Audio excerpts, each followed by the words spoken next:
नमस्कार मित्रांनो, महाराष्ट्र इमारत व इतर बांधकाम कल्याणकारी मंडळ बांधकाम कामगारांसाठी अनेक कल्याणकारी योजना राबवत असते. जसे की बांधकाम कामगारांसाठी शैक्षणिक योजना, सामाजिक योजना, आरोग्यविषयक योजना आणि आर्थिक योजना. महाराष्ट्र इमारत व इतर बांधकाम कल्याणकारी मंडळाच्या विविध योजनांचा लाभ थेट बांधकाम कामगारांच्या बँक खात्यात जमा केला जातो. अनेक कामगारांच्या बँक खात्यात हे पैसे जमा होतात, पण काही बांधकाम कामगारांच्या खात्यात अनेक कारणामुळे लाभाचे पैसे जमा होत नाहीत. मित्रांनो, जर तुम्हाला हे चेक करायचं असेल की तुमच्या खात्यात पैसे आले किंवा नाही, तुमचं नाव लाभार्थी यादीत आहे किंवा नाही, तुमच्या खात्यामध्ये पैसे का आले नाहीत, त्याचे कारण काय असेल, तर आजचा व्हिडिओ तुमच्यासाठी खूप महत्त्वाचा आहे.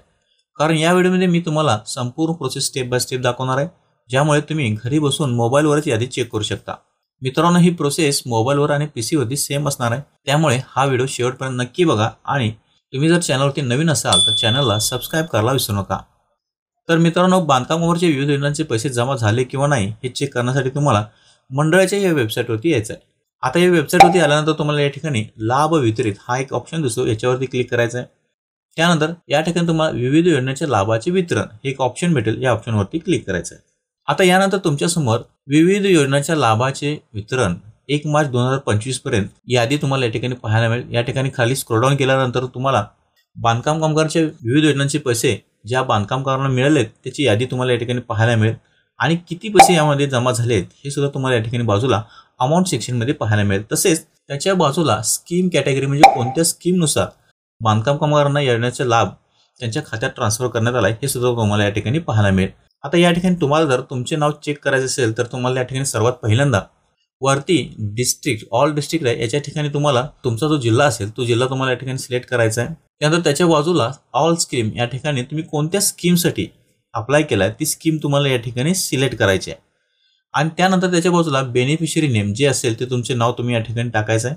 त्यानंतर त्याच्या बाजूला तुमचा अकाउंट नंबर टाकायचा आहे आणि त्याच्या बाजूला तुमच्या बँकेचा IFSC कोड जो असेल तो टाकायचा आहे आणि सर्च करायचा आहे. सर्च केल्यानंतर या ठिकाणी खाली तुम्हाला या लिस्टमध्ये तुमचे नाव पाहायला मिळेल.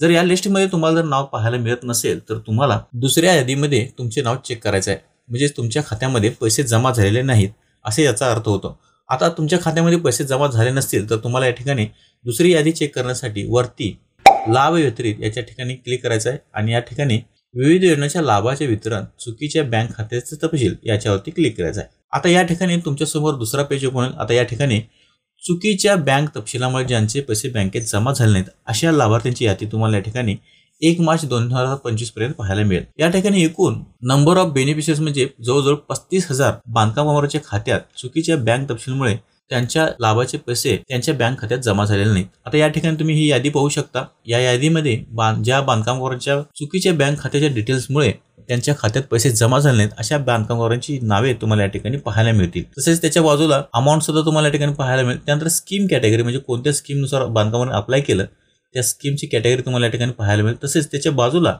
तुम्हाला रिझन पाहायला मिळेल, म्हणजे काय, कोणत्या कारणामुळे बांधकाम कामगारांच्या खात्यात हे पैसे जमा झाले नाहीत ते तुम्हाला या ठिकाणी पाहायला मिळेल.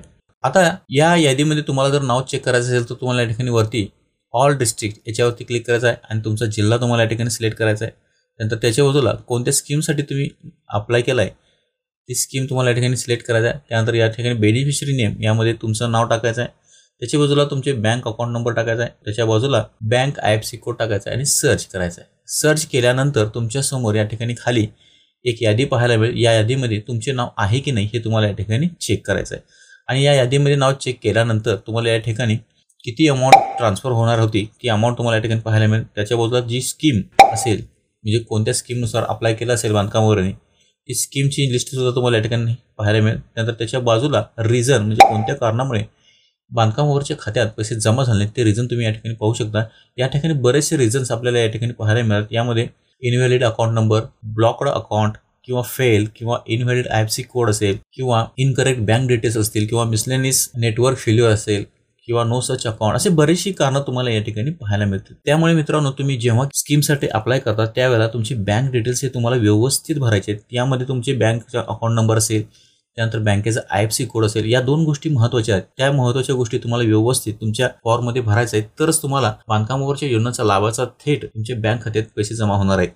तर मित्रांनो, तुम्ही अशा पद्धतीने बांधकाम कामगारांना दिल्या जाणाऱ्या विविध योजनांचा लाभ त्यांच्या खात्यात जमा झाला आहे किंवा नाही, किंवा कोणत्या कारणामुळे जमा झाला नाही याची लिस्ट तुम्ही या ठिकाणी चेक करू शकता. मित्रांनो, तुम्हाला जर हा व्हिडिओ आवडला असेल तर लाईक करा, शेअर करा आणि चॅनलला सबस्क्राईब करायला विसरू नका. तसेच तुमच्या बांधकाम कामगार मित्रासोबत हा व्हिडिओ नक्की शेअर करा आणि तुम्हाला बांधकाम कामगारांच्या योजनेचा लाभ मिळाला किंवा नाही हे मला कमेंटमध्ये नक्कीच सांगा.